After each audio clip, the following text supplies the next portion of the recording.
Right, here we are, I guess. I think. Hopefully, if anybody can see me in live chat, do let me know.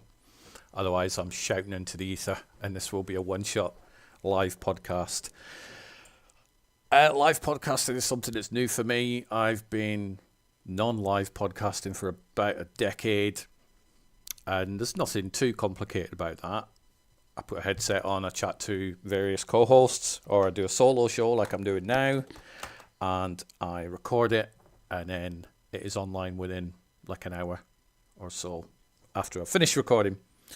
But I've been investigating the world of YouTube for quite a while, watching other people doing live shows. I thought, you know what, I'd quite like to do that. It'll help boost my YouTube numbers, and hopefully the plan is that I'll end up getting things like super chats going, and people can throw 10-cent pieces into the coffee pot, and I can actually eat next week.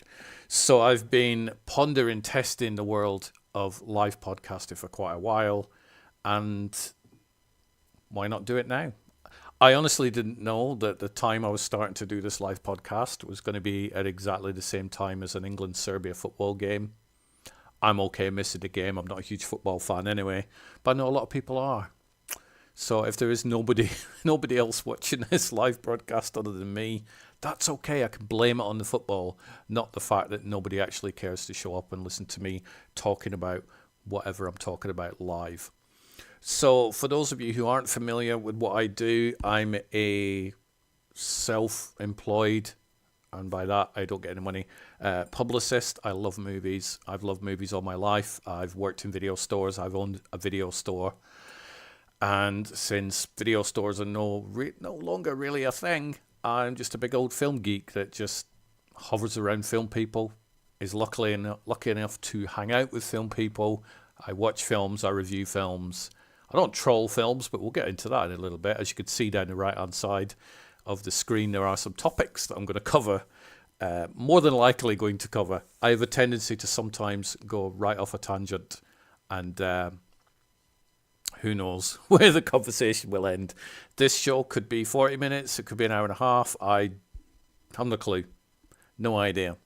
I also feel bad because I should actually be on the Empire Motion Pictures YouTube channel watching the latest film that filmmaker Neil Johnson has uploaded.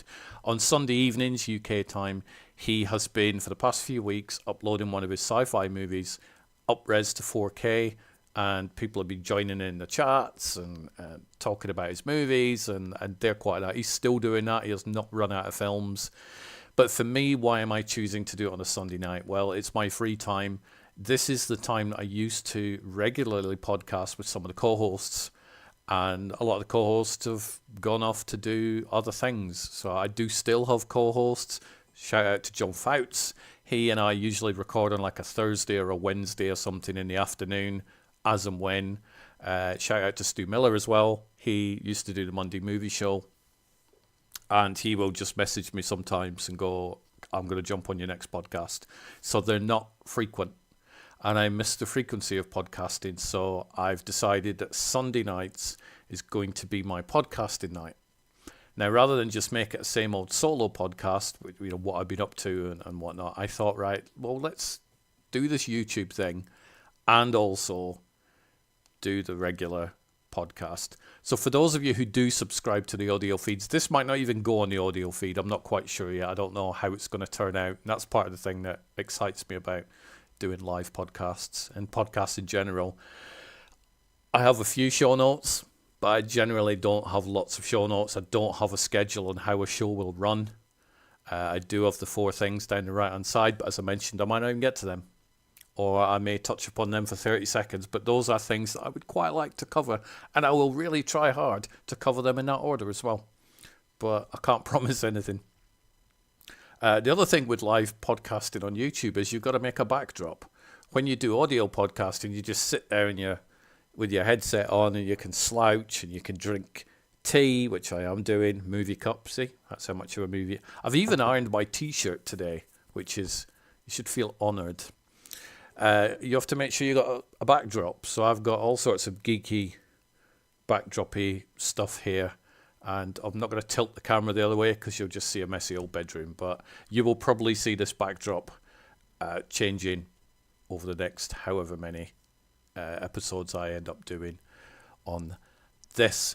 So that pretty much covers, as I mentioned, I don't have the super chats going, but in the show notes to this podcast, for now, there is a link to a website called Coffee. Now, Coffee is a way for people to donate. You can donate $1, £1, £1 million if you wish.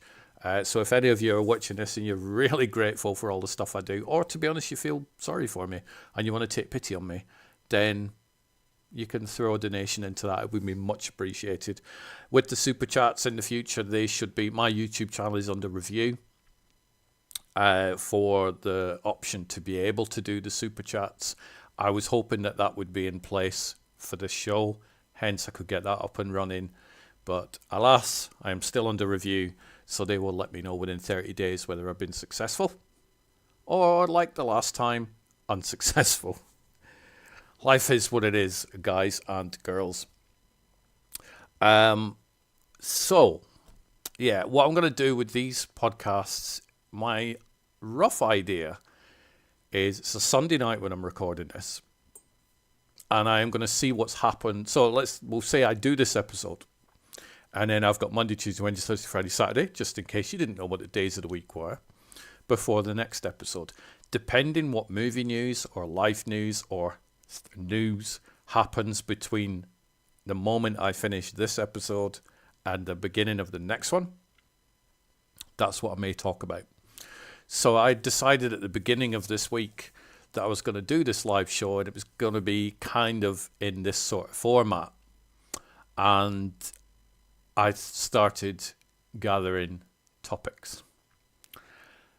The first topic I gathered, which is that one, it's the one at the top. There we go. So I can point to that one. Does that work? Or does YouTube mirror? Let's go for that one. This one up here. Star Wars, The Acolyte. Where do you even start with Star Wars, The Acolyte? It's easy enough to start with The Acolyte. Where do you start with Star Wars fandom is probably a question that needs a lot of pondering. And I stupidly decided to click on the hashtag of The Acolyte after I'd watched episode 3 of the series. There's been 3 episodes on so far. There's 6 in total, I believe. My thoughts on The Acolyte, I think it's fine. I think it's okay. I like it. Is it the best Star Wars thing ever? No. Am I counting down the minutes till the next episode? No. Will I carry on watching The Acolyte for the remaining 3 episodes? Yeah, I will do. I like it. I think it's fine. It's not, oh my God, Star Wars is back. Star Wars is finally back. Star Wars is not dead. No, I don't. It's not that. I think it's fine. However, when you go and look on the discussions for The Acolyte, where do you even start with those? I'd sent a couple of screenshots of conversations that I was having with people about The Acolyte to Fraser, the writer of Faithful. And he replied back going, yeah, welcome to my Doctor Who world. And I knew exactly what he meant. I mean, I'm not what I would call a Doctor Who fan. I don't dislike Doctor Who. I like Doctor Who. I'm way behind on Doctor Who. But I know what he meant, because the fandom on that is insane. And the fandom in Star Wars is insane. In fact, the fandom in a lot of things is insane. I mean, there's not really that much toxic fandom about rom-coms, so maybe rom-coms are safe. And anime, maybe that's safe. I don't know. Maybe there is toxic fandom for anime. I really don't know. But it's kind of crazy. And I'm not... Yeah, I don't even know where to start on that. Firstly, it's Star Wars. It's a story set in a galaxy far, far away a long time ago. And The Acolyte is 100 years before, you know, the time of Jar Jar Binks and Anakin Skywalker and stuff. So this is definitely a long, long, long, long time ago. I don't know how long. Does anybody know how long, long ago it was? But it's a while. I've been told, because I dared like The Acolyte, and I never said I love The Acolyte, I just said I liked it, it's fine, it's good, I haven't seen anything wrong with it, still don't, that I don't understand Star Wars. I don't understand Star Wars. That's an interesting one. Star Wars isn't complicated, I don't think, unless it's a bit more complicated than I think it is. But I'm sure Neil Johnson will agree that Star Wars isn't overly complicated. I think the fandom, maybe that's a bit more. In fact, the fandom isn't complicated. It's quite sad. I've seen people today who were still bitching about The Acolyte, and I think the episode aired on like Wednesday or something, so this is quite a few days after The Acolyte aired. They're still going on about it. They're still mad. They're still fuming. And I've seen a few people who are like, give it to George Lucas. Let George have it back. And I like George Lucas. I do. If it wasn't for George Lucas watching all these Japanese movies, we wouldn't have Star Wars. I love Star Wars. I think it's great. But weren't people like really mad at George Lucas when he did the prequels? When he did The Phantom Menace, Attack of the Clones, Revenge of the Sith, they were like, George Lucas has ruined Star Wars. He's killing Star Wars. He's destroyed Star Wars. How dare George do this? What is wrong with George? Take it off him. George should not be allowed to have Star Wars anymore. And now they're all like, give it back to George.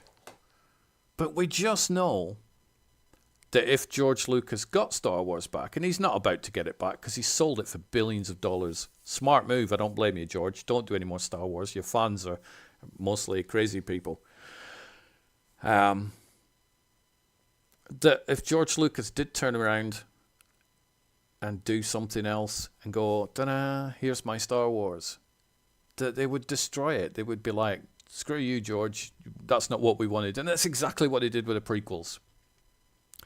They were like, for years after Return of the Jedi, and obviously Ewoks, Caravan of Courage, and Battle for Endor, and Droids cartoons, and all that sort of stuff, they were like, we want more Star Wars. We want more Star Wars. We demand more Star Wars. It's a God-given right that we get more Star Wars. George Lucas turns around and goes, here you go. Here's The Phantom Menace, Attack of the Clones, and Revenge of the Sith. The toxic fans went, screw you, George. That's not a Star Wars we want. Go away and give us more Star Wars. I don't blame the fact that he just thought, you know what, screw this, I'm out of here. So it's like, it's Star Wars. It's a story about Jedis and space witches. Shout out to the Acolyte. It's a show about droids and Midichlorians, whatever you think of those, and there's this weird and wonderful, massive range of alien species across the world, but don't have a race of lady witches. They don't like that. They're just insane, and I think this is right across the board as well. I mean, I'd mentioned at the start of the show that Neil Johnson puts a new film up each week on his YouTube channel, so do check that out, Empire Motion Pictures. If you search for that and put something like Starship Rising or Alien Armageddon or something in the search thing, it'll take you to his channel. Subscribe, watch his movies. But he spends God knows how long rendering these films up to 4K, redoing effects and all sorts of stuff. And he did one, and I think it was Alien Armageddon. He'll correct me if it's a different title, but pretty sure it's Alien Armageddon. And he put it up on his channel. And to say that he received some crazy comments is probably a big understatement. He would have to spend pretty much 24 hours a day sitting on the YouTube comment things, deleting the threats against his life because he dared put this film online for free. He ain't forcing anybody to watch it. He is not putting a gun to anybody's head and going, you must watch my film or I'll shoot you in the noggin. In the same way, Kathleen Kennedy and the staff at Disney and Lucasfilm are forcing anybody to watch Star Wars. But if it was a drinking game, and every time I saw somebody saying Star Wars is dead, I'm done watching it, I won't be doing this podcast. I'd be as drunk as a skunk. And I just don't get the anger towards films or TV shows. I watch a lot of films. I've seen 100 and... I think I've written it down somewhere. I thought I did. No, I've not written it down. I've seen like 124 films this year. I would probably guess... Let's just be generous and say 20 of them were pretty bad. Right? I'm very choosy with my films, so I generally don't watch that many awful goddamn movies. But sometimes they do slip through the radar, and I'll watch one that's pretty bad. And so if I've seen 20 bad movies, at this moment in time, I couldn't tell you what they are. I don't keep a list. The podcast I do doesn't really do a top 10 worst films of the year because I'm not interested. I would rather spend time talking about the films that I do like and the TV shows that I do like. And I am going to say I do like The Acolyte. I think if there are probably a few things wrong with it. I had a chat with Neil about The Acolyte, and I'm like, I liked it. And he went, yeah, he liked the show, but there were aspects of it he didn't like, and they were aspects that I didn't even see. So a lot of them were technical things, because Neil's a filmmaker and I'm not. So, there's that. But I like The Acolyte. I think it's fine. I think the episodes are too short. I don't like these half-hour episodes that Disney do. I think they kind of suck because those 30-minute episodes also include about 10 minutes worth of credits. And I would rather have less episodes but longer because you just get into it and it's finished. You're like, what the hell? I've got to wait a week for this. Yes, there is the option to not watch them and then store them all up and watch them, and then it would feel like a movie. If only they would take all these episodes and, turn them into a movie. But I love Star Wars. I do understand Star Wars. There's some Star Wars things I haven't seen. I haven't seen Ahsoka because apparently, if you've got to watch Clone Wars or whatever to catch up on that. I haven't seen Clone Wars. I'm not doing homework for a TV show. I haven't seen the 3rd season of The Mandalorian. I have seen Andor. And to be fair, that's probably the best Star Wars thing that's easily hit the small screen. Closely followed by... Mandalorian Season 1. So The Acolyte isn't great, but it's a Star Wars TV show. It's fine. So if you see all these bitchy, snotty comments going, don't watch it, Star Wars is dead, let's throw Kathleen Kennedy in the bin or whatever, just no. If you don't like it, don't watch it. And if you've not seen it, give it a go. Everybody watches crap stuff each year. Get over it. Not every film is amazing. Not every TV show you're going to watch is amazing. And it just seems, I don't know whether it's a sci-fi thing. I don't know whether it's a film thing, but the Star Wars fans are just crazy, bitchy. Their verbal knives are out to try and get these things. In the same way that they're out to get the next topic that I'm going to go on to, which is Rebel Moon. Rebel Moon Part 1, Rebel Moon Part 2. We've had some Rebel Moon news this week, which I am very excited about because I really enjoyed Rebel Moon. Is it better than The Acolyte? Yes, I preferred it to The Acolyte. Because we've only had like an hour probably about an hour and 20 minutes or an hour and 15 minutes of The Acolyte. Rebel Moon, we've had, I've actually got the running times written down here. We've had like 4 hours and 15 minutes so far of Rebel Moon over these two films, and I'm happy with it. I'm a Zack Snyder fan. The only Zack Snyder thing I didn't really like was 300. Wasn't a huge fan of that. I will always defend Sucker Punch. I love Sucker Punch. I like Watchmen in its very long version, the version that was over 200 minutes.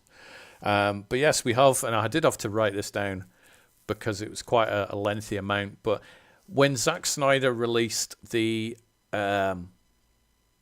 you can't even call them theatrical cuts, can you? Because they're not.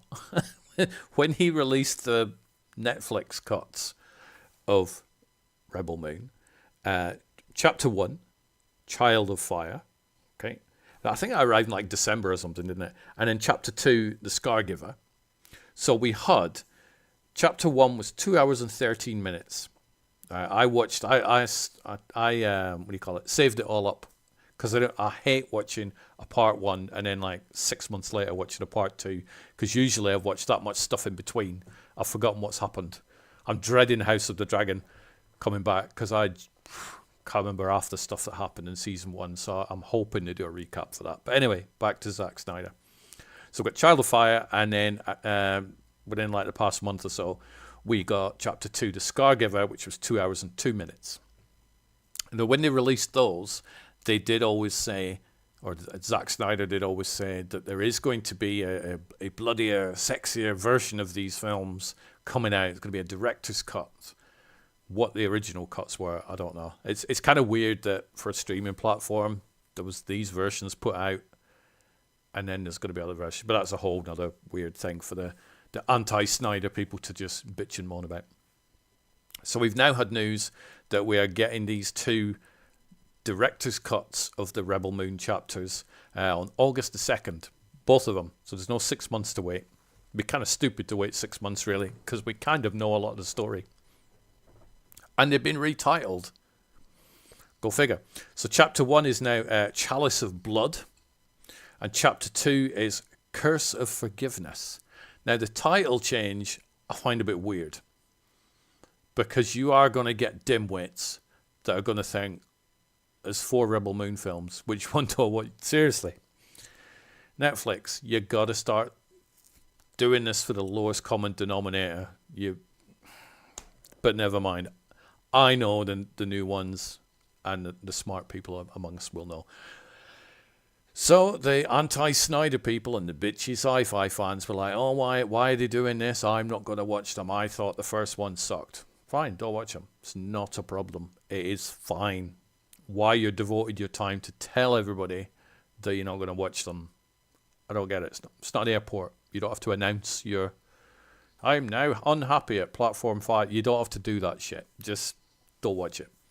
But everybody online is super important, and everybody thinks their opinions matter. And yes, I get that. I'm doing a podcast with my opinions. The irony is not lost on me there. So people were like, why did these films are still going to suck? Blah, blah, blah. Stupid logic. I remember when Aliens came out, theatrical one. It was like 131 minutes or something. And then in the early 90s, we started seeing this trailer. You think you've seen it all. Aliens Special Edition, right? And this was back when special editions and director's cuts weren't really a thing. You know, we'd seen hints of them. We'd heard rumors of the Richard Donner cut and all that sort of stuff, but we'd never seen it. And Aliens Special Edition came out on VHS, and it was 17 minutes different, right? 17 minutes doesn't sound like a long time. But 17 minutes is a long time. If I was to, and I'm not going to do it, but if I was to not say a word for the next 17 minutes, you'd realize how long that 17 minutes was, because obviously you'd be like, please speak, please share your wisdom. But 17 minutes was quite a lengthy amount of footage. And there are some people that prefer the theatrical version of Aliens. I'm not one of them. There's not many of them.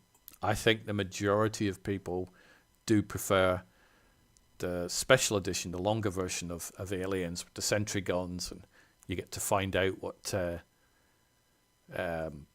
Hicks's name was and all that sort of stuff. And there was the siege of the planet, and this was all within 17 minutes, 17 minutes, right? So it does make a bit of a difference. Kingdom of Heaven, the Ridley Scott film, came out in cinema. People watched it. I watched it. I thought it was fine. You've really got to be a shit film, to be fair, for me to hate it. It's not. And I do watch films that I really don't like. Shout out to Jason Statham and The Beekeeper there. And you've really got to be bad, in my opinion, to not be liked.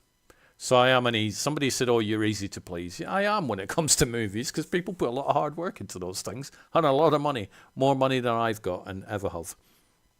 So I do appreciate it. And if a film isn't 100% perfect and doesn't change my life, I'm okay with that. It's fine. It's entertainment. That's why they call it show business, maybe.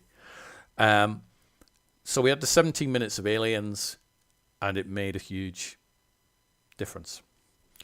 Now with Rebel Moon, I did some digging because I wanted to know how much extra footage we are getting in these films. I mean, we know that we're getting a little bit more graphic violence and a bit more sex, apparently, although, you know, whatever. But that can be alternate footage. So they could, and you do see that. I certainly noticed it in the first Rebel Moon film, where it was trimmed slightly just before someone took a sword to the head or was impaled on something. You could tell it had been cut back for violence on that. But that's only a few seconds. So I'd noticed that part.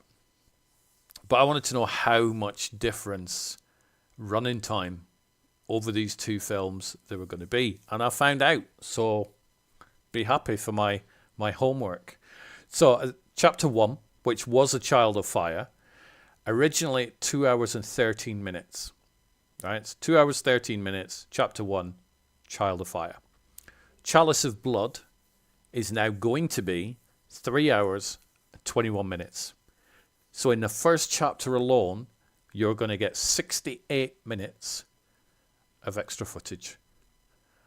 So for those of you who want to put that into a little bit of perspective, that's nearly the running time of the Blair Witch Project in its entirety. The Blair Witch Project was like 72 minutes or something. It was very short, just over the 70-minute mark.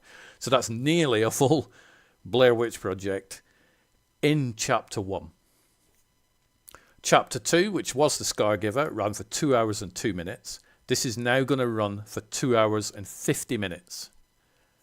So you're getting an extra 48 minutes in Chapter 2. Now that is not counting any alternate shots that they put in. So they may take out one battle scene that wasn't that violent and they may swap it out for one that is violent or more violent, and that won't impact the running time. So in total, I've done maths. This is like without a calculator, I might add, with my head. So in total, you are going to be getting 116 minutes of extra footage that you have not seen before. Now that is an entire movie. So as Neil said in the chat, maybe the reason that they're giving these films, or both parts, different titles, is because with all this footage, different films, maybe. I, for one, am very, very excited about watching Rebel Moon again. I did enjoy them. I enjoyed both of them. I watched one on like the Friday, and I watched the second part on the Saturday. So I kind of watched them back to back. I will probably do the same with these. 3 hours of 21 and 2 hours 50. So that's like, you know, give us just over 3 hours per day that I'm going to be sitting down watching. And a lot of it, yes, I have seen it before, but I love seeing footage that I haven't watched before. And I'm a real sucker for these director's cuts and extended versions and alternate versions. And not all of them are better. I mean, I own 5 versions of Blade Runner, the first one. So I think there's the final cut, the theatrical, the director's cut, a work print, and an international version or something. I think that's the 5 versions, but I have a box set that's got all 5 of these things in. I own 3 versions of Close Encounters of the Third Kind. I own 3 versions of Oliver Stone's Alexander. There is one that I've not got because it's not been released in the UK. That kind of sucks. That's the it's either the ultimate cut or the final cut. I can't remember which one I've got. I think it's the ultimate cut that I've not got. But I love it. I love just go, oh, the new scenes. This is amazing. I watched something semi-recently, and for the life of me, I cannot remember. Waterworld. That was it. I'd watched the Blu-ray of Waterworld, and on the Blu-ray of that, there was something called the Ulysses cut. And that was like a near 3-hour version of Waterworld. And I didn't pick out all the extra scenes. There were a few where I'm like, I don't remember that scene. But I haven't seen Waterworld enough to be able to fully have it memorized. But by the end of it, it was like that was a lot better film than the theatrical version of Waterworld. And I enjoyed the theatrical version of Waterworld. I do like it. But the Ulysses cut is definitely the way to go. I get so giddy watching footage that's just been cut back in. But like I say, not all director's cuts are... I think I mentioned Kingdom of Heaven, and I forgot to finish that one off. But that got a director's cut. There was like an extra 40 odd minutes, and that turned a film that people didn't like into a film that people thought was really, really solid and great. That's 40 minutes. Rebel Moon, we're getting 116. But we all know the way that fandom is, that the internet will just crap all over it and go, no, I'm not watching it. And then they'll watch it anyway. They like to do that. They do it with the Acolyte as well, I'm pretty sure. They'll be like, Star Wars is dead. Oh, give it back to Lucas. Kathleen Kennedy should be fired. Disney woke, broke, whatever. And then they'll go back and they'll watch the new episode. Because they have to watch the new episode. Because they need to tell everybody how terrible it is and how much they didn't like it. I don't understand that logic either. If you don't like it, don't watch it. Skip it. Is there anybody out there who's actually watched everything that they want to watch? They've seen every film that's come out. They're up to date. They've completed it. They've platinumed the movie release schedule. No, didn't think so. So yes. So the Acolyte is good. Rebel Moon, which I prefer to the Acolyte because it's longer, is getting some director's cuts, which I am very, very happy about. I've been listening to the Rebel Moon soundtracks quite a lot as well. I'm a big Tom Holkenborg fan ever since he did Mad Max Fury Road. And so I tend to sort of pick up the Tom Holkenborg soundtracks, even though I've not seen the films or this TV show. I have the soundtrack for Furiosa, which I've not watched yet. That crazy woke film that nobody likes.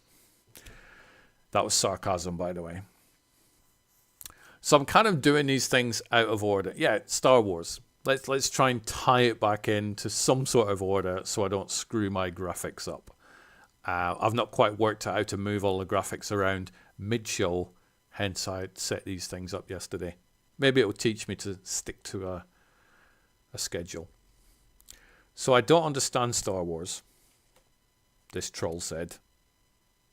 Still don't quite understand what that means. Neil and I did this retrospective or something. We sort of sat down and basically chatted about Close Encounters of the Third Kind for like an hour and a bit. And then Neil took the footage and then put loads of graphics in it and images, and it's cool. It's on the YouTube channel. I would have a look at it. We spent that time talking about one movie. And since then, we've been pondering which movie do we do next. I'm kind of leaning between Star Wars, maybe. Although it's all been done, I think, with Star Wars. Or Alien. But then with Alien, you've got to mention Aliens. And if you're going to mention Aliens, I really would need to mention Alien 3, because I love Alien 3. And so we've not really narrowed one of those down. But I think there's a lot to say about Star Wars that isn't toxic. I've always been a fan of Star Wars. I was 7 when it came out in the UK. So yes, it's a 1977 film. But from what I can remember, what I read, UK didn't get it until 78. So I was 7. I remember my household having the figures. I would play with the Star Wars figures. We had like a pretty big back garden, and the grass was pretty long. So, that would be a forest planet. And when Return of the Jedi came out, it was amazing because that was Endor. And then we had a big pile of sand there. So that was Tatooine. So I used to play for hours with these Star Wars figures, building my own little adventures with these little models. I had the soundtrack album was in my house. I had the posters on the wall. And then Empire Strikes Back comes out in 1980. I had sticker albums. Again, got the soundtrack, double album vinyl. Posters, more posters. The little Yoda figure, which I didn't really like the Yoda one, because you looked at one and Yoda was like that size. And then you got the Darth Vader one, or the Stormtrooper, that was this big, but it was the same price. Same with the Jawas. So it's like, I'm not going to buy that because that's bigger, you get more plastic. Stupid kid logic. watching Empire. I do remember watching Empire. I remember loving Empire. I remember the end of Empire. I remember the Luke, I am your father part. And as a kid, you're like, no, that's like trauma. That's like watching somebody shoot Bambi's mom. You were like, no, that can't be possibly true. No, you sort of mirrored Luke. No, that's impossible. I didn't jump off an antenna. I was pretty devastated. I'm like, that can't be right. Can't be right at all. And then as a kid, it was 3 years. 3 years. And I talked about how 17 minutes was a long time if I didn't speak.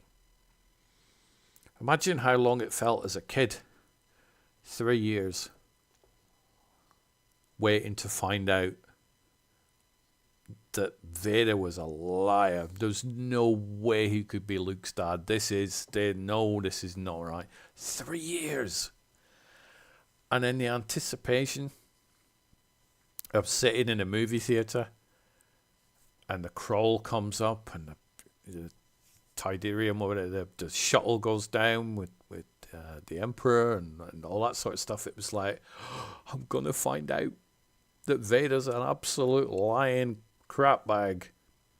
Of course, we know how that story turned out, but that was 3 years. So it was amazing to be a Star Wars kid. The toys were incredible. Didn't mind the Ewoks. I don't think everybody, they have this thing where everybody hates the Ewoks. I've never really had an in-depth conversation with anybody about the Ewoks, but I don't remember anybody at the time going absolutely berserk because of the Ewoks. They're not as hated. They didn't get Jar Jar Binksed. At least I didn't remember them. And I suppose if the internet was around, maybe it would have done. But I didn't get any strangers running up to me going, hey, you don't know who I am, but I need to tell you my opinion. I need to tell you what I didn't like. I need to tell you what ruined my childhood. Ewoks. And then they would run off and tap the next stranger on the shoulder and tell them exactly the same things again. But yeah, it was great being a Star Wars kid. And then Star Wars went quiet. There were no more movies. There was a couple of Ewok movies, which I know Rob likes them, but they were a little bit rough, the Ewoks movies, but it's still kind of cool. You watch them, you're like, yeah, a bit Star Wars. That's fine. And you just rewatch the original trilogy to death. You just rewatch them again and again and again. And I might add, in 4.3 letterbox. None of your widescreen stuff yet. That didn't come till later. That is when 20th Century Fox, as they were known back then, put out this trailer. You think you've seen everything? Well, you haven't. And then this full screen would pan out into widescreen. And they had like an original release of, I think it was like 5 films. I remember Die Hard was one of them. Because they were like, you were, and people couldn't get their head around it for years, going, but there's black bars at the top, I'm missing some of the picture. No, you're not. When it was full screen, you're missing some of the picture. You're missing a third. No, I'm not, because I had so much time trying to explain this to my aunt. I'm like, no, because it's widescreen, you're getting more, you're seeing the whole picture. No, I'm not seeing the whole. I gave up in the end. But there was Die Hard. There was Ridley Scott's Alien. There was the Star Wars trilogy, I believe. And I think there might have been, is it The Abyss, maybe?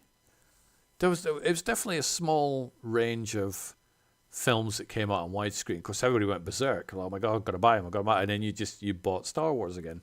All of them. And then in 1997, I think, the special editions came out. And we're putting them back in cinemas. You can go watch Star Wars on the big screen. I'm like, again? As a kid, I've seen all the Star Wars movies on the big screen.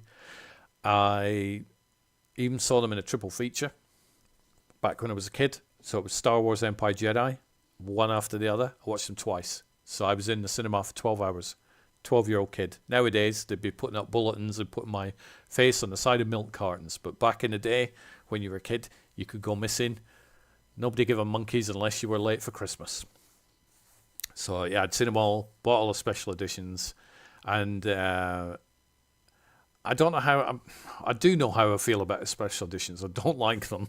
I don't hate them. I do own them, but I don't like them. I think CG dates really fast compared to practical.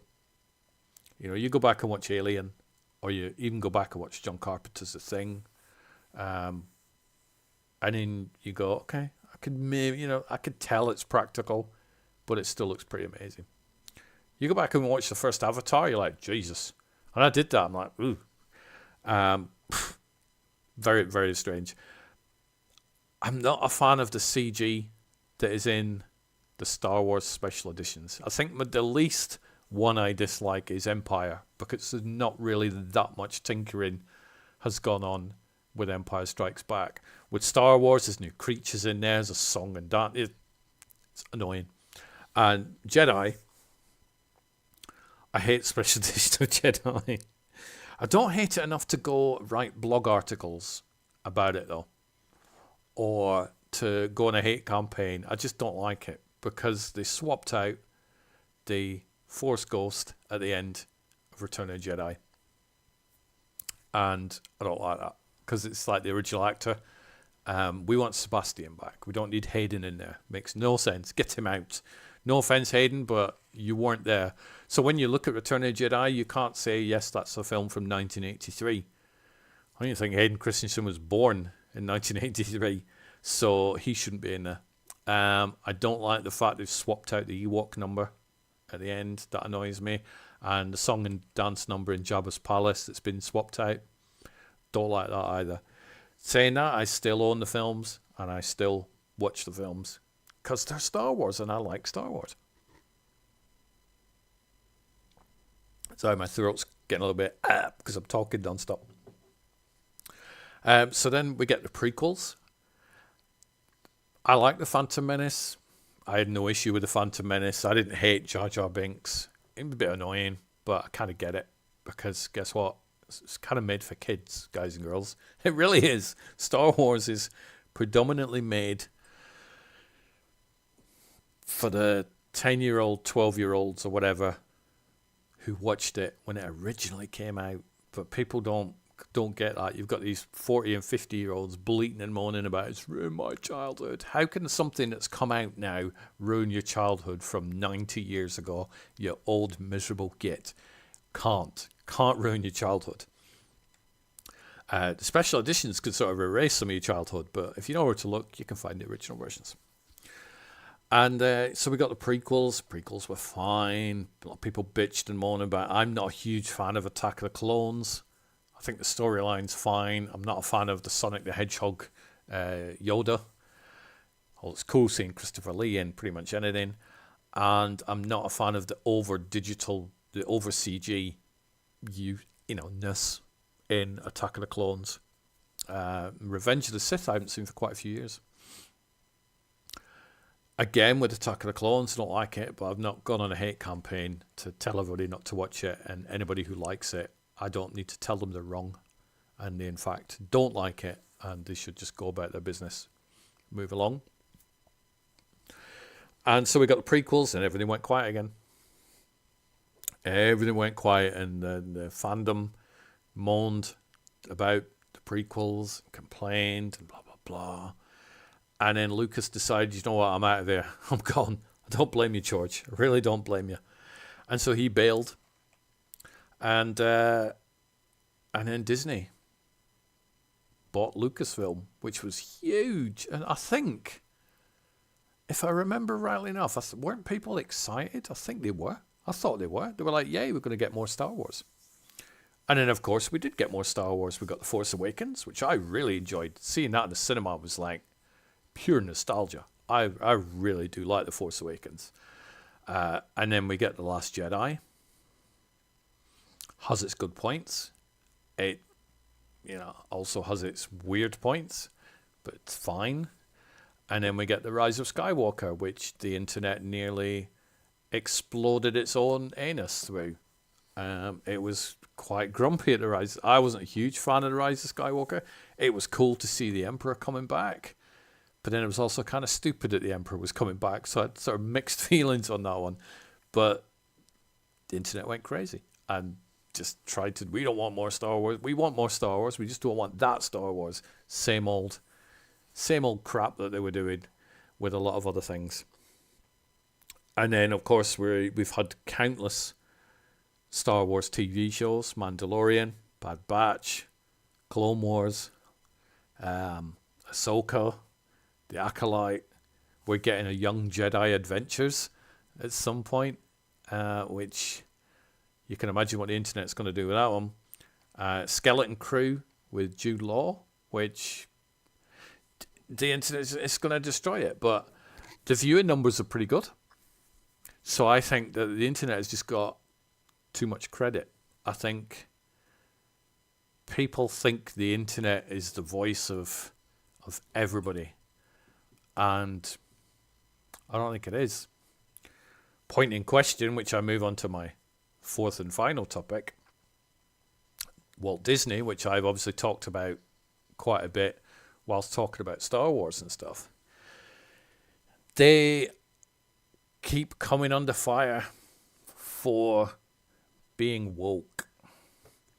Now, Fraser and I on our little chats, we are seeking the ultimate answer to the ultimate question. The answer isn't 42 in this question, but it's what does woke mean? Because every person you speak to, they can either never answer it, or the answer they give you is pretty pathetic. I mean, the word woke had a meaning way back when, and then the internet hashtaggy people stole it, repurposed it, bashed it, and it came out a shadow of its former self. And now, who knows what? I think woke basically means if I watch something and I don't like it, then it's woke. Apparently, that seems to be what it means. To be fair, it's odd. I mean, I saw somebody today who gave an answer, and you go, I don't know if that's the right answer to woke, but it looks like it could be. And by that, I mean it looked like a sensible answer. You're like, oh, I kind of get it. I don't know if that's what it means, though. And they said that woke is something that's made that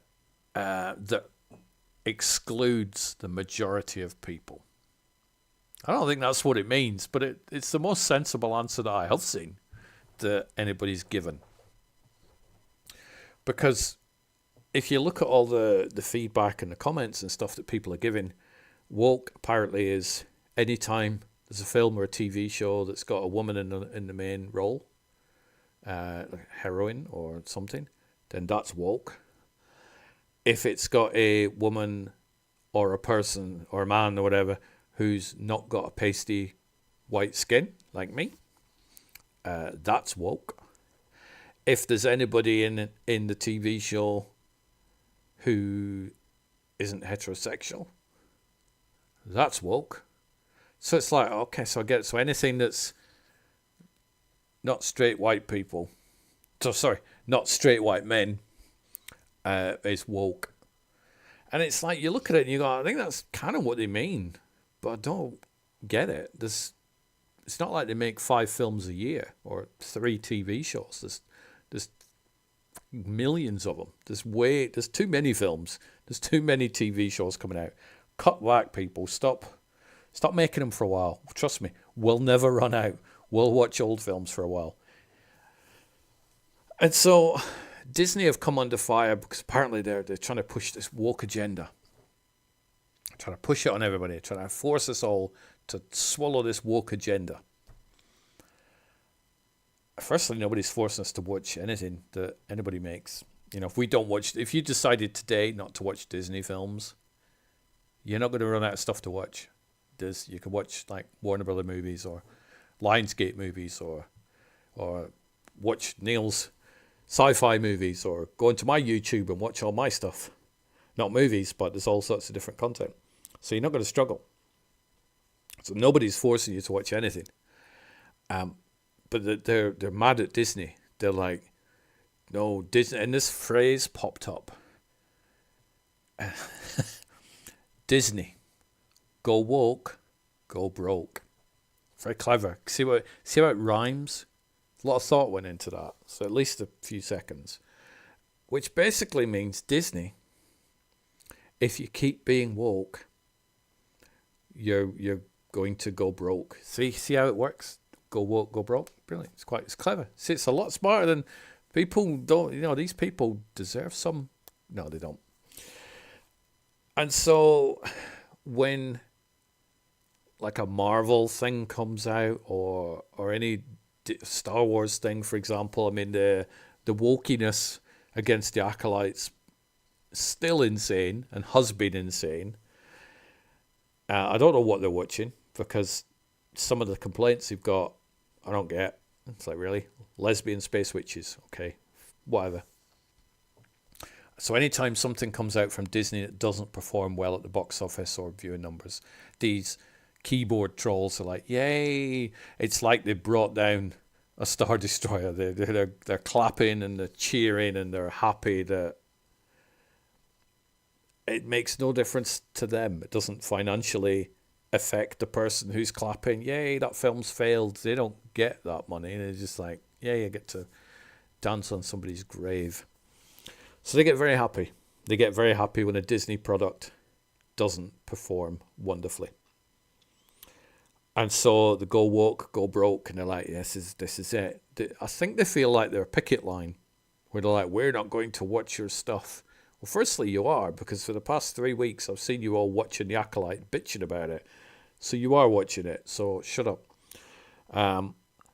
So they are very happy when something fails in the land of Disney. This little, in sarcastic air quotes, film came out 2 days ago, or 2-ish days ago. There's probably previews before that, but generally it opened on Friday. Inside Out 2. An animated film that I think fits into what they claim is woke. I think. Because it's an animated film. But the focus of it is, if you've not seen the first Inside Out, it's a girl is the main character. Girl teenager in this, the second one. And you've got, anxiety and jealousy and all these sort of emotions. And we know that these trolls don't like emotions, so, I'm sure they were grumpy. And it's not all white people that do the voices. It's not all white people. And so that fits into what these numbskulls are saying is woke. So if we then tie into the Disney's go woke, go broke, how is it that as of this moment in time, which is Sunday evening, UK time, so it's like Sunday afternoon in the US, the Inside Out is currently on around $290 million worldwide in like 2 or 3 days. So Disney aren't going broke with this one, but yet doesn't this film fit into what people are saying the woke thing would be? Very confusing. But I'm also confused how this film can possibly make $290 million, not even by the end of its first weekend, if everyone's boycotting Disney, nobody's watching the films, everybody hates the wokeness. I'm a bit confused. Crazy accounting? I don't know, but it's a bit weird. But and I hope Inside Out makes a ton of money because I think the film industry needs it. I think the cinemas could certainly do with it. I am going to be doing a podcast in maybe about 3 or 4 days with Chloe Tracos, where I am going to tackle the subject of how to save the film industry / how to save the cinema industry, because they are two different questions. And the reason I'm doing that with Chloe is because she was the one, her and I did a podcast months ago where it was how do we get people back into movie theatres.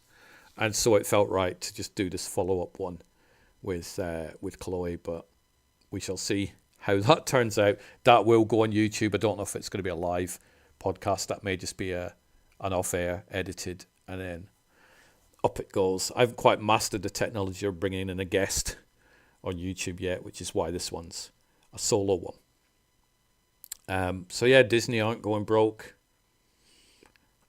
Star Wars is fine. I'm excited about Rebel Moon, and I'm enjoying The Acolyte. I've watched a few films. I'm going to give you some recommendations for things I have watched. Some new films. So there are new films that I've been watching. I've written them down on a piece of paper for you. You can have a couple of documentaries if you like those. The first one is on Disney Plus, and it is Jim Henson, Ideas Man. It is about the genius and lovely guy that Jim Henson was. It goes back to his beginning, all through the Muppets, all through Sesame Street. It covers The Dark Crystal, covers a little bit of Labyrinth, a little bit of Fraggle Rock. Really, really nice documentary. So it's very, very sweet. The next documentary is by Andrew McCarthy, who was an actor, now he's a director. And it's called Brats. And Andrew McCarthy, who you may know from St. Elmo's Fire, Pretty in Pink, and Mannequin, he was labelled as part of the Brat Pack on that Variety article. I think it was a Variety article. It was a magazine article. And so he has gone back to speak to some of the other people that were in the Brat Pack about what it meant and how it affected their careers.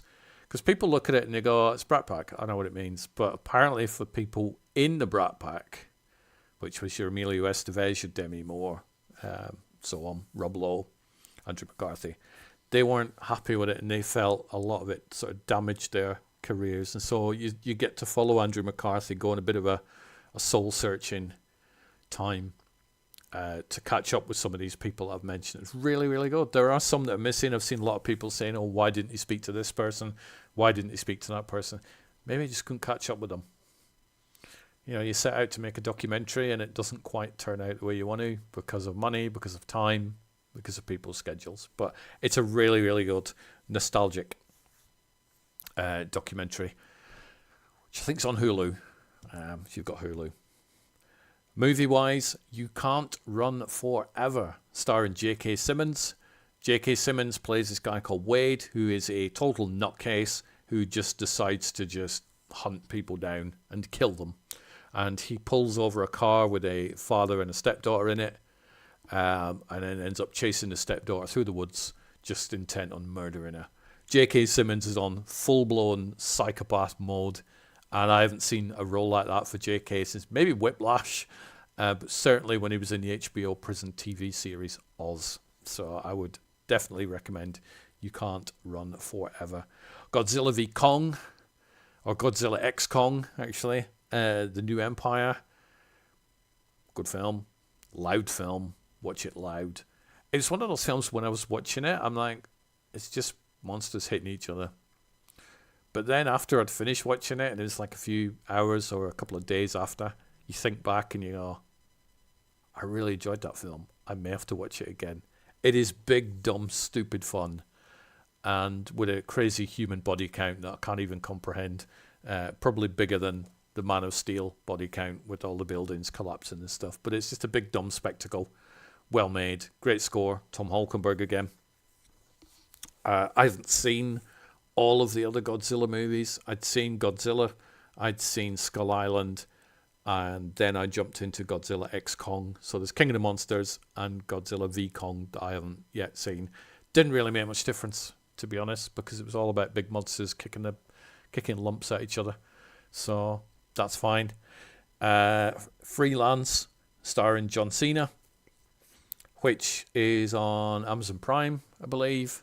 John Cena gets a job as a mercenary to go down and protect this reporter in some, I suspect it's a South American country, and craziness happens when there's like a coup and somebody's trying to assassinate the president of I think it's Patagonia or something. I don't know if it's a real country or whether it's a made up one like Valverde in Commando. I don't know. But it's a fun film. John Cena's funny in it. So I would check out that one. Back to Black, the Amy Winehouse focused film. It is what it is. It's not a happy film because obviously you know the outcome. It's a well-made film. It's a really well-performed film. So I would check that out if you like your biopics. But here's where I've had the most fun this week, right? I've been rewatching old films. I love watching it. How often? Because I was chatting to Stu Miller on a previous podcast, and I was saying that when we were kids, you'd have your favourite films. You'd have your library of 15, 20 VHS or whatever, things you recorded off the TV, and you would watch them to death. You would watch them again and again and again. Loads. We don't tend to do that much now. I think we all still have our list of really favourite films. How often do we watch them? In answer to me, I'm starting to watch them more because I've binned off most of my streaming platforms now. I still have access to some of them, but I currently only subscribe to one streaming platform, which is ITV here in the UK, and that's only because Annette watches it and doesn't like the adverts. And I'm fine. I'm never running out of stuff to watch.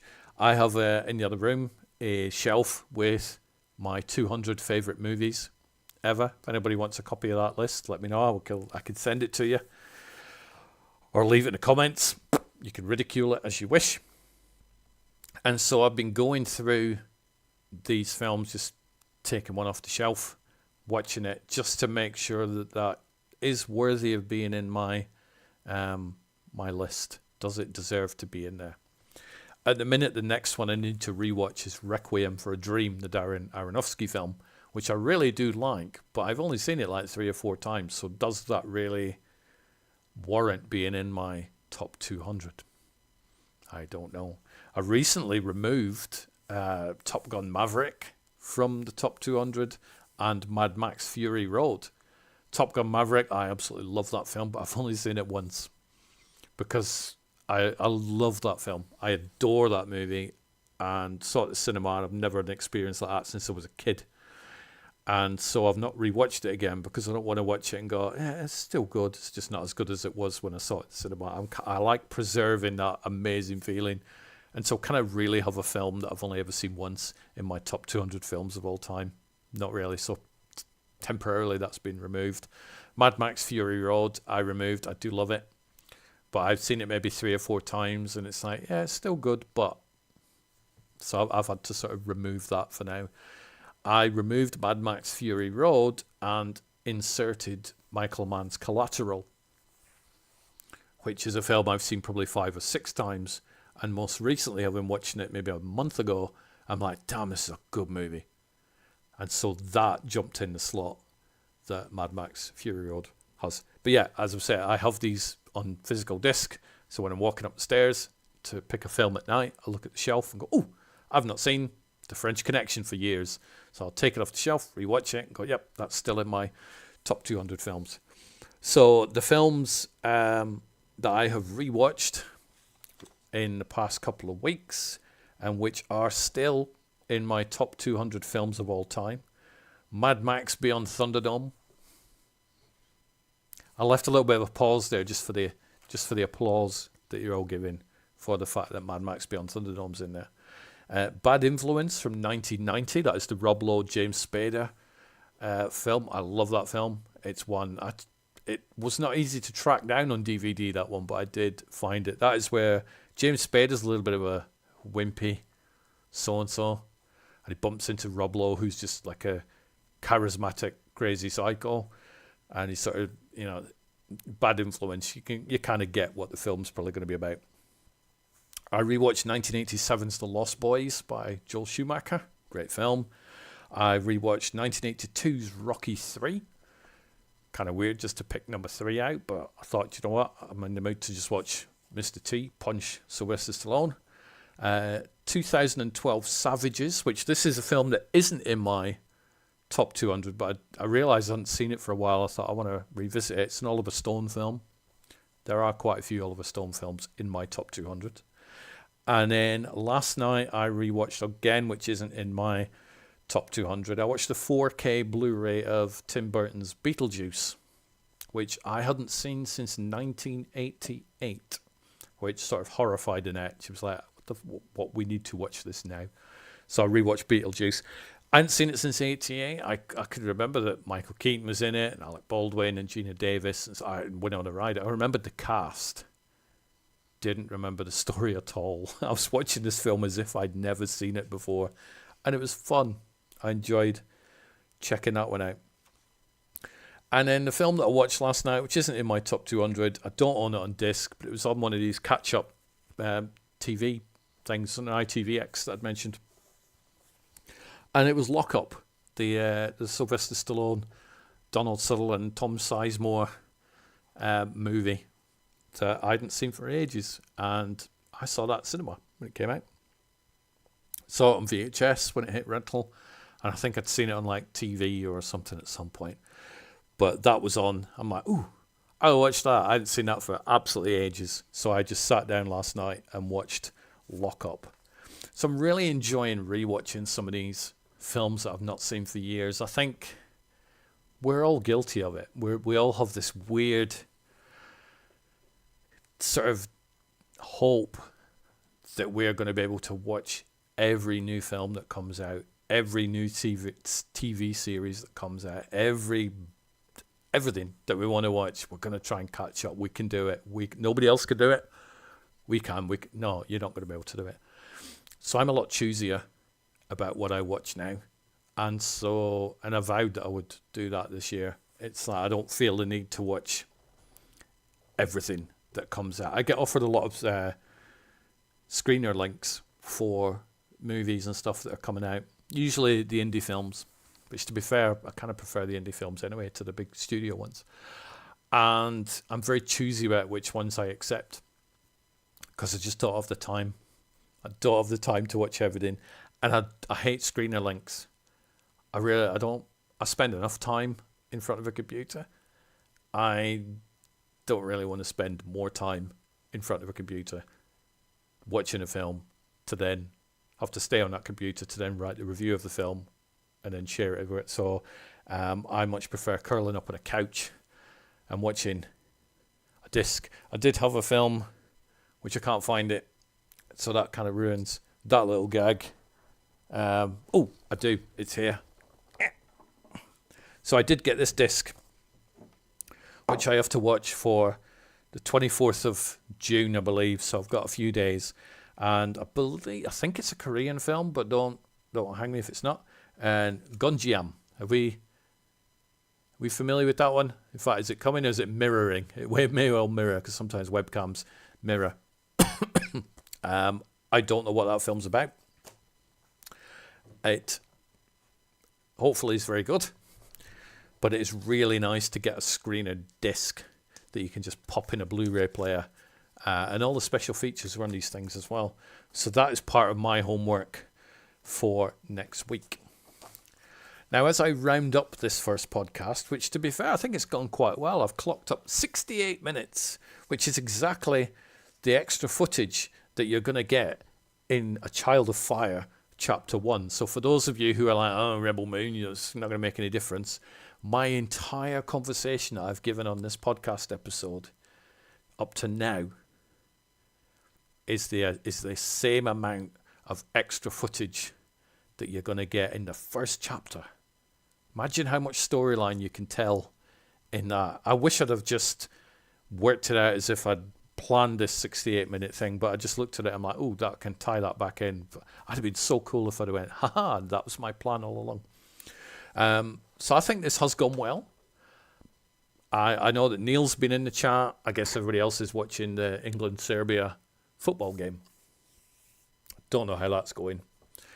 But one of the things I want to do at the end of each of these podcast episodes is to tell you a little story. I wish I had a little picture of a campfire or something. I may work on that for future. Because over the years, I've done lots of just... For a kid who sort of left home at 15 and moved country with nothing other than like a suitcase and a ZX Spectrum with a half a dozen games, I've done quite a lot of weird stuff. Met a lot of really cool people. And sometimes I will tell the stories on the podcast, but sometimes those stories don't come up. So I thought, right, I'm going to start, because it's video, I'm going to end each podcast episode with a Stuart's tale from his movie past for you. And so the first one, I have props.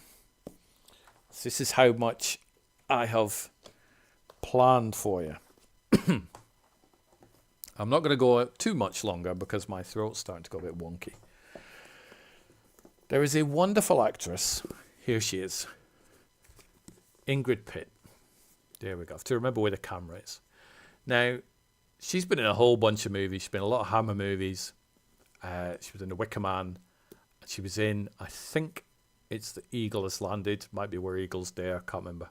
I always get those two films mixed up for some reason. But she was in one of them. And she was at a film convention in the early 2000s in Birmingham, UK. And this was the very first Comic-Con event that I went to.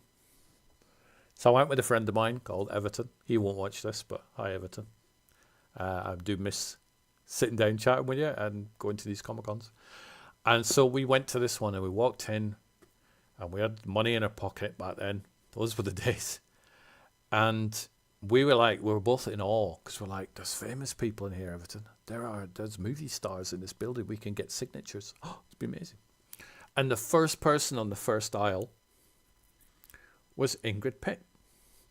Now, I didn't know who Ingrid Pitt was. I could see the banner there, and I knew that she'd been in Hammer movies and The Wicker Man and stuff because there were the pictures behind. And she had a book, her biography there, which is this copy. So it's over 20 years old, this. And so she was there, and there was a little queue. People were talking to her, and Everton and I very nervously queuing up because it's like, famous person in movies. We need to meet everybody that's been in movies because, oh my God, how often are we going to be able to do this? And so Ingrid was there chatting, and then it got to my turn, and I thought, well, the book's there, so to get a signed book, which I have, it's signed by Ingrid, would be pretty cool. So I bought that. Now, I was chatting to Ingrid. How's things? How's the day treating you? The real sort of small talk that you do when you're so damn nervous because you meet somebody that's been on the screen. And so, how are you? Blah, blah, blah. And then I said to her, well, because generally you go to these Comic-Con things, or this is the way it used to be, is they would have a big selection of photographs, different photos, stills from their movies. And you would pick one. You go, I want that one. And you take it, get it signed to Stuart, Ingrid Pitt, you would move on. But I always and it was something I started with Ingrid Pitt, was asking the guest to choose the photo, unless there was a specific one that I did. Like when I met Edward James Olmos, I wanted a Miami Vice one rather than a Battlestar Galactica one because I'm a big Miami Vice fan. But generally, I'll say, you choose the photo, and that makes it cooler for me because it's like, not only did they sign it for me, but they picked that photo for me. So I said to Ingrid, can you choose your photo? I said, now my idea for this, Ingrid, is I own a video store because I did at the time. And my plan is to take signed photos, to put your signed picture on the wall just behind the counter. So when the customers come in, they can see the signed photo and they'll be like, wow, kind of like a video shop version of Planet Videowood. And that was my plan. So she's like, oh yes, darling. Yes, I will pick this photo for you to do. I will pick, and I've actually used the Post-it note. I've had to, it's YouTube will go mental. I choose this one. Right? Now, the Post-it note, I've put there. So you can imagine, and I'll put it there just so you can imagine, give you a couple of minutes, guys, to imagine what's under the Post-it note. Yes, what you think is under the Post-it note is under the Post-it note. So that was the picture she wanted. I choose that one. So I'm like, okay. Now, you can't turn around to Ingrid, who was probably in her mid-60s at the time, and say, no, I'm not being funny, but I can't put that up in the shop. Because that's quite offensive, right? To go, no, can't put your nice body up in the shop. No, pick another one. You can't do that. And I wasn't quite sure if she understood the question. She did, but I wasn't quite sure if she did. So I said, okay, it's a good photo. But I don't know if you didn't hear me, but the photo will go up on the wall in the video store. And customers will come in, so it'll be on full display. Everybody will see it, and they come in. She went, that's amazing. I had a fantastic body back then. Definitely that photo. So that's when I knew that she did understand what my question was. And again, I was stuck in this dilemma of this photograph. Okay. So rather than just keep going round the same roundabout again and again and again, or to offend Ingrid by saying, I'm sorry, I can't really put that on a wall, because you know what it's like. Your kids walking, I want to go to a video shop. No, you can't. It just can't be done. So rather than just say no or be awkward, I took the executive decision of buying 2 photos from Ingrid Pitt, to which she signed them both. So we've got that one, which is the one that did go up on display in the video store. And then we have the other one, which also went up as well. So that was my encounter with Ingrid Pitt, who's a lovely woman. And if there is one regret that I do have about meeting her, it's that I didn't, and this was something I didn't do for quite a while, so there's quite a lot of people I've met that I didn't do this with. There is no selfie picture with me and Ingrid Pitt, which there's not for quite a few of them. There's quite a few people that I've met over the years, usually at the same brand of convention, that I just don't have a selfie with. I've taken their picture on a lot of occasions. With Ingrid, I think I do have a photo somewhere where she's signing a picture for somebody else. In fact, maybe I'll try and dig that picture out and see.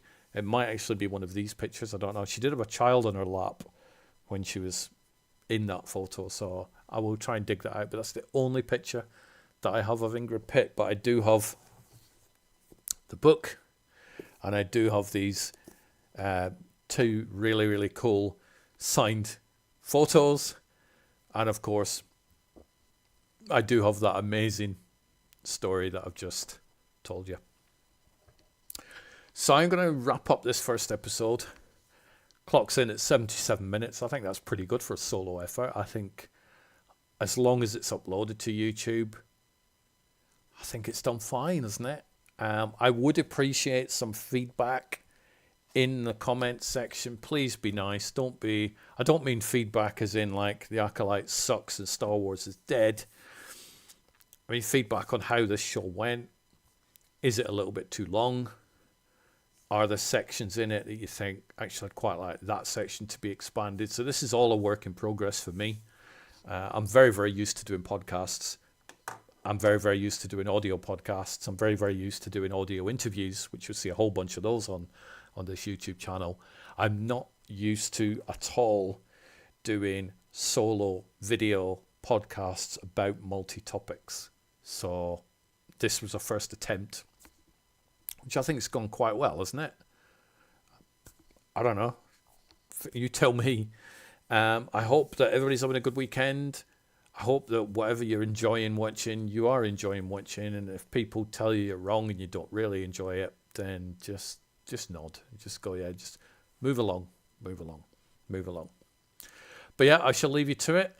I will retire for the evening. I'm going to have a nice cold drink to soothe my throat. It is surprising how gravelly your voice can get after you chat for an hour and 17 minutes about various topics. But thanks for everybody who watches this. Shout out to Fraser, Neil, for encouraging me to do this. And I will see you back here at the same time next Sunday. Take care, peeps. Bye-bye.